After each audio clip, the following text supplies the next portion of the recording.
Morning.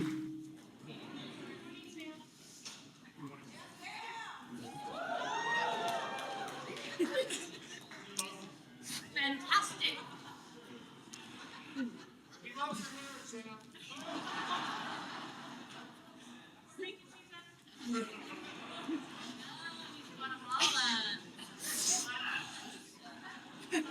Are we ready for... I don't know what to do with all this affirmation. Wow, thank you. It's lovely to be here. Wow. The text, love your enemies. Jesus does not, here's the thing that I found completely surprising and new, and the thing that captivated me as I studied this text. Jesus does not deny, we have to talk about this first, he does not deny that his people have real enemies. So I'm going to do the easy part first. I'm going to spend time talking about who our enemies are. Let's define our enemies. And then we'll talk about the hard part, the easy part. Who are our enemies? Let's begin with an easy one, this one.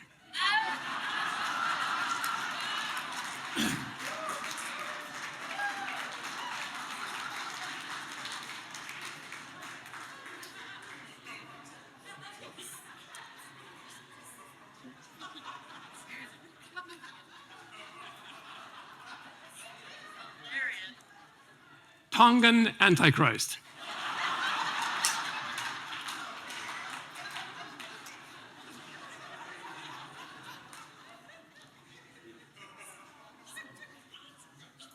I stand before you confident that I am able to love my enemy. This is not retribution or vengeance. It's consequences.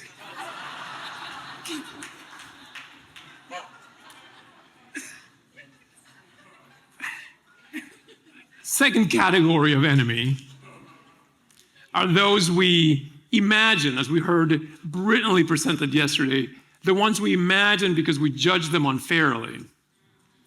And we need to work on that. We need to work on our judgment of that person driving that gigantic Dodge Ram 5000 down the highway. I have immediate thoughts about those people. We need to work on that obnoxious person that boards the plane first. You know, the businessman who's selling Bitcoin and yelling into his phone, sell it all right now, and then buy gold, and then buy, I don't know, spice and maracas, and buy unobtainium right now. And then they get on the plane before the mother with the crying infant and toddler board. She's flying alone, and this happened last week, by the way. This is why it's fresh in my mind. He goes in, and then the mother goes after him, and I've judged him an enemy of the people. When I finally get to board, here's what I find at the entrance of the plane. Obnoxious businessman holding both babies. Mom is weeping, also trying to put her stuff together, and he's like, it's going to be okay. It's going to be okay. Isn't that amazing? We got to stop imagining people as our enemies. I'm going to tell you, just a quick story about this. This is my mailbox in my house, and what you see around the mailbox is cat food. I've been patiently waiting for a place to tell this story. Shelley knows. Some time ago, probably 4 years ago, was it 4 years ago? Cat food began appearing at my mailbox randomly every morning. Bizarre, I know, and I would see it from my office. Every morning I would get up and I'd see cat food. What in the world is happening in my neighborhood? I would go out and clean it up. I would scoop it up, throw it away. The next morning, mound of cat food. Every single day, cat food. It began to drive me crazy. I'm being targeted. I would walk the neighborhood, I would knock on doors. Are you getting cat food? No one's getting cat food. Just me, us. We're getting cat food every morning. Who is this guy? I put a sign up that said, do not leave cat food here anymore. Completely ignored. Cat food again every morning. Over the course of 2 or 3 months, I began to imagine this individual And in the theater of my imagination, he became this frightening figure, evil. He had fangs, leathery wings. He smelled of sulfur. And in one night, the camera I installed caught him. There he is. Cat food, walks away with his evil beast companion.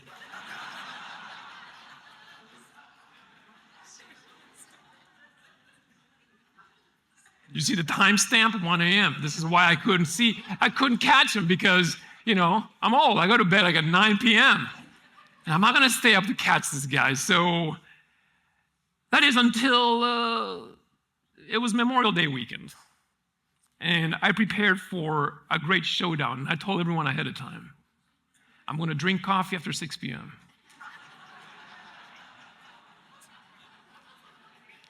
I see some of you laughing. Some of you who are over the age of whatever, don't do that, man.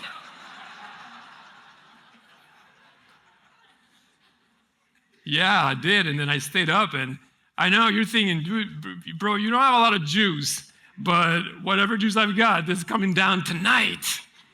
I got a broomstick. And I set up the vigil. It was really an ambush. I was going to ambush him. And I have video of the ambush. You want to see it? I'm so excited right now. All right, here goes. All right, there he is. Yeah, drops the cat food, and now you see me run out the door, and then you can't see me. You can't see me. There I am tired. You see that little corner right? That's me right there going, what are you doing? What are you doing? And then he says, oh, I'm just dropping off some cat food.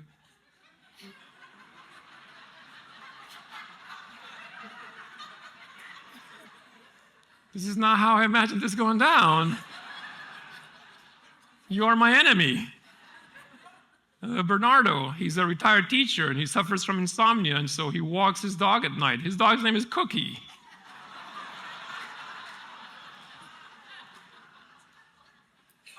He saw one day on one of his insomniac walks, he saw a cat at my yard, and he thought the cat looked skinny and hungry, so he started feeding it every night.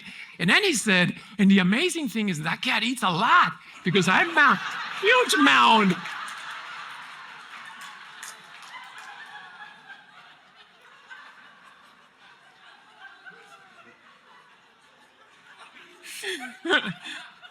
And Bernardo, please don't leave cat food here anymore. Oh, okay, that's not a problem. But I left the cameras up, and he's right. There's a cat every night. And then the cat probably showed up every night after that going, where's my food? We're having so much fun this morning. Can we just keep telling stories, Japhet, and just get to the passage later? We'll talk about the enemies. We imagine these enemies, but they really aren't. They're just people, human beings, image bearers. And the fangs and the leathery wings and the sulfur, we sometimes imagine them with it. That's just because they drive a Ram truck. Because they're selling on Uptonium and they're stock and they're yelling. Are they really the enemy? Let's stop imagining people as the enemy. One last thing. This is my mother. No, don't you? Oh, that dog. That is the meanest little creature on the planet.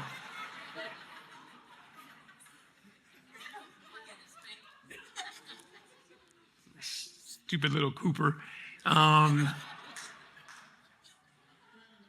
He is my enemy. And he's the enemy of every groomer in town. She can't take him anywhere anymore. Everyone's told her, don't bring that thing here again. So the older mom gets, the more she begins, she's growing fearful. Did I say older? Mommy, I love you. You're not old. And she'll call me once in a while and she'll say, Samuel, there are people in my backyard.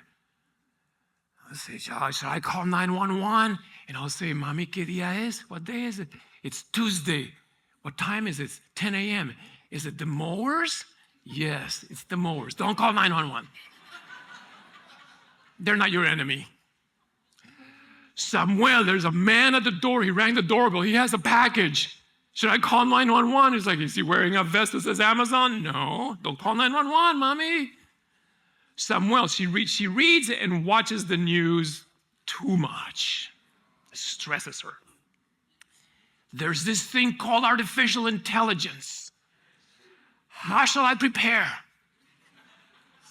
I told her, make lemonade and sandwiches for when it arrives.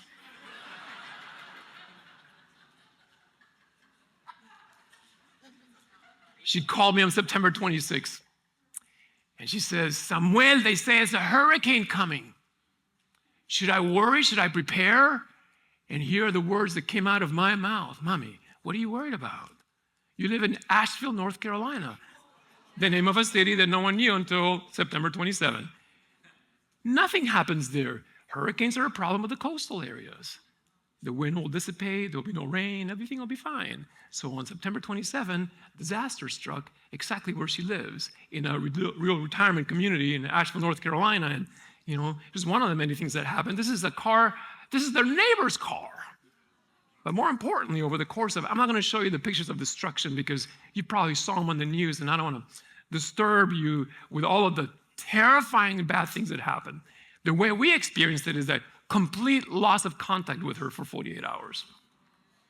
So now I'm living with the nothing will happen to you, feeling like the most awful ego in the whole world, worrying about her, texting everyone around her, asking someone to please go see her. And finally, late on Friday night, the 27th, someone texts back and says, we'll go see her, don't worry. And that's the last thing we heard from them because we lost contact with them. So in hindsight, we heard this story. This is Max and Carrie Hammonds, right? They left their home at 11 p.m. after getting our text message. There's wind and rain and it's scary and there's wires on the ground crackling and they walked down to my mother's house. They should not be out late. You can see that. They made it to her house and they knocked on the door and she did not answer for half an hour. Why? Because she thought, here it is, artificial intelligence. And I didn't make the sandwiches yet. No, she was just so afraid. She thought it was an enemy at her door. So after half an hour of banging on the door and saying, Damaris, we're here, we got it. She finally came to the door. And how often the very people who God is sending to help us, knocking at the door, and we're so afraid because we have these biases and this darkness that we live with in our soul, and they finally stepped in, and the next day when I finally got a hold of her, I was like, Mommy, she's like, you need to relax. I'm doing just fine. Okay, Max and Carrie came over, I'm doing just fine.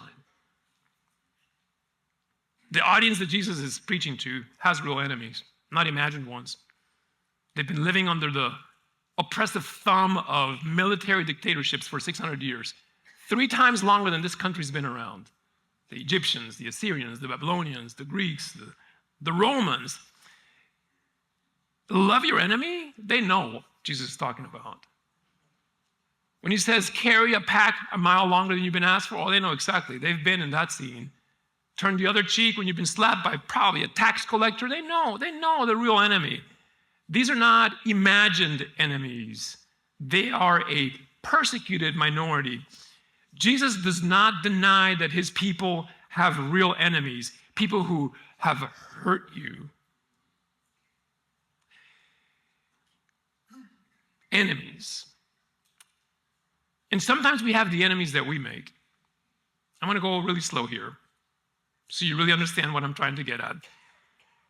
Woe to you, he says in Luke, woe to you when everyone speaks well of you, for that is how their ancestors treated the false prophets. If I never do or say anything that is going to disturb those who trust violence, who live off of injustice, who trample on the widow and the poor, I may never have an enemy, but neither will I have been faithful to the gospel. Those who listen and follow Jesus will have enemies. What we need to be really certain of is, do we have the right enemies? So that was the easy part. Now the hard part, and it will be quicker, don't worry. Jesus does not deny that his disciples have real enemies. We have real enemies. What he will not accept are limits on love. Love, agape, love. Agape each other. This image is out of order. So I'm going to reverse and go to agape, or maybe speed up and go to agape. Sorry, we're professionals here. Jesus is not speaking about feelings. It's not philia or eros or pragma or all the other. You've been through this before. We pastors like riding this horse a lot. Let's talk about love and all the ways that the Greek language speaks about love. And English is a problem. Your very limited language. Born in the harsh north cold country, has no way to describe the many ways that love is. I, on the other hand, I speak Spanish, so I can say amor, querer, cariño, ternura. Encanto, happy anniversary, Shelley. Jesus is not talking about affection and loyalty. He's talking about actions, agape. Agape is actions. It's not warm, fuzzy feelings. Agape is actions that flesh out our faithfulness. It is intentional, and here's the word, intentional and sacrificial choices to act in goodwill towards our enemies. So it's not, you're released from this responsibility. We don't have to like our enemies. We don't have to enjoy their company. We don't have to think fondly of them. We don't have to have affection for them. We don't have to be loyal to our enemies, but we do have to agape them, which is, on the one hand, we're freed from the warm fuzzies, but on the other hand, we are commanded to act in goodwill towards them. So, brief side note, let's talk about this briefly now. What does loving your enemies mean, and what does it not mean? It does not mean condoning or ignoring bad behavior, please. It does not mean allowing our enemies to kill and destroy and continue to do so. It does not mean forgetting. Sometimes we have to set up appropriate boundaries around dangerous, abusive, divisive, toxic people. You can love someone and still get a restraining order. It does not mean that we don't pursue justice. Matter of fact, loving sometimes means pursuing justice. The consequences may be what changes a person and their ways and what brings healing to a community. We're not going to fix the problem of 20 years of abuse in one short talk here and by talking about loving our enemies this morning. We're not talking about also reconciliation, even though I know sometimes we talk about this as a requirement before there can be healing. But here's the deal is that there needs to be two people willing to reconcile for there to be reconciliation. And if one person doesn't want to reconcile, maybe this is the way a relationship has to be. It may never be the same again. So what does Jesus actually mean? Well, he gave us a clue. The clue is pray. This is where we begin. How do we do this? How do we begin this? And you can think of other ways to do this, and maybe God will inspire you. But I need to get a step into the process of loving our enemies. And this is where I've landed today, and it is from Jesus himself. Jesus says, pray. Begin by praying. And the thing that we love to do is, God, change their heart. And we're often disappointed. This is not what Jesus meant by pray. He means pray because that is how we demonstrate our faithfulness. It's not how we demonstrate that prayer is always effective. It's not about effectiveness. It's about demonstrating our faithfulness to the gospel. The result that really changes the heart is prayer, but the result is our hearts change. When I pray for someone, I start to see them as God sees them, as a flawed human being made by God, just like I am. Final image. Now, for reals now. This is an image, a picture taken by Leonor. on one of her daily hikes on the hills above our house. She does this every single day. Every day, Shelley goes out. Sometimes with a group of neighbors. Some of you may be here, you have hiked with Shelley on her group. Sometimes by herself. If Shelley tells you she's going to pray for you, she will. I know this woman. And it happens on one of those hikes, most likely. She sends us, me and the kids, often that's just, what a sweet son, Gerald.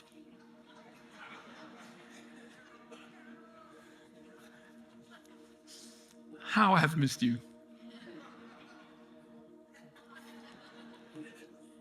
Gerald and I, we were together last year. He was a student, I was a chaplain. He would always, every time I preached, this is how we ended every sermon I preached.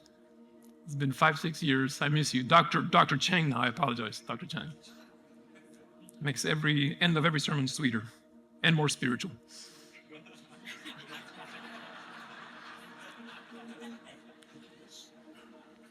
So Shelley sends us a picture on most days just like this one. And there's days when we're confused. We look at this and we go, where are you? Are you in Ireland? Where are you, Shelley? This is not Riverside, California.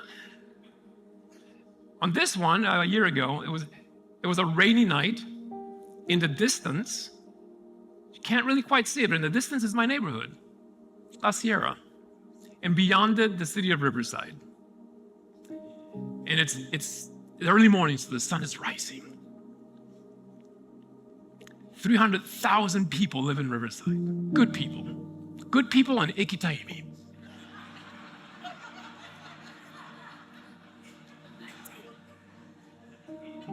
And Bernardo, the cat guy.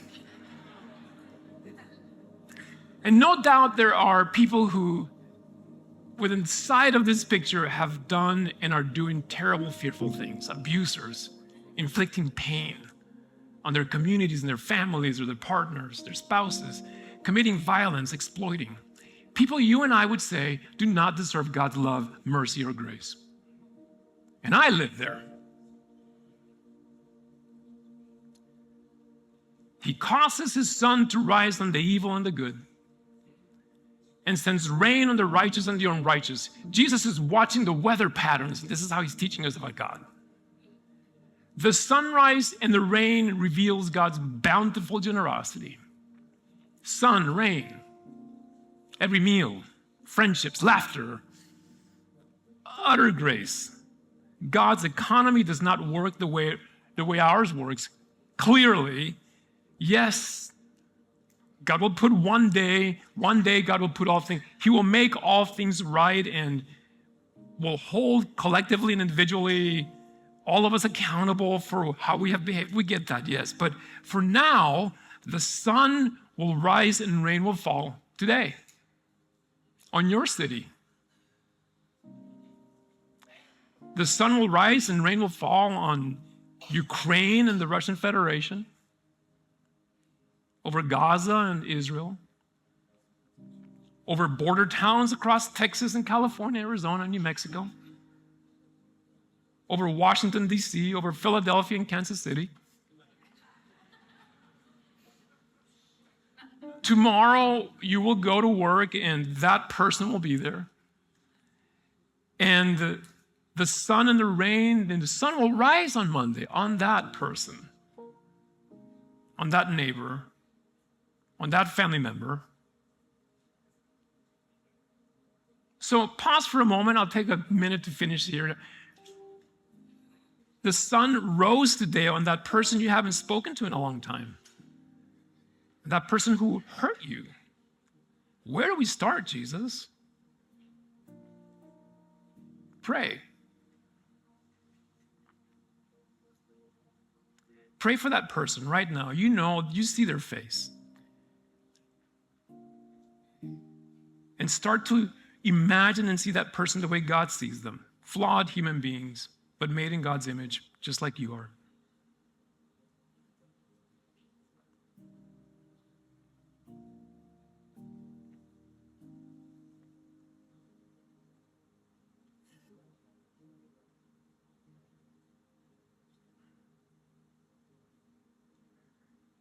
Amen.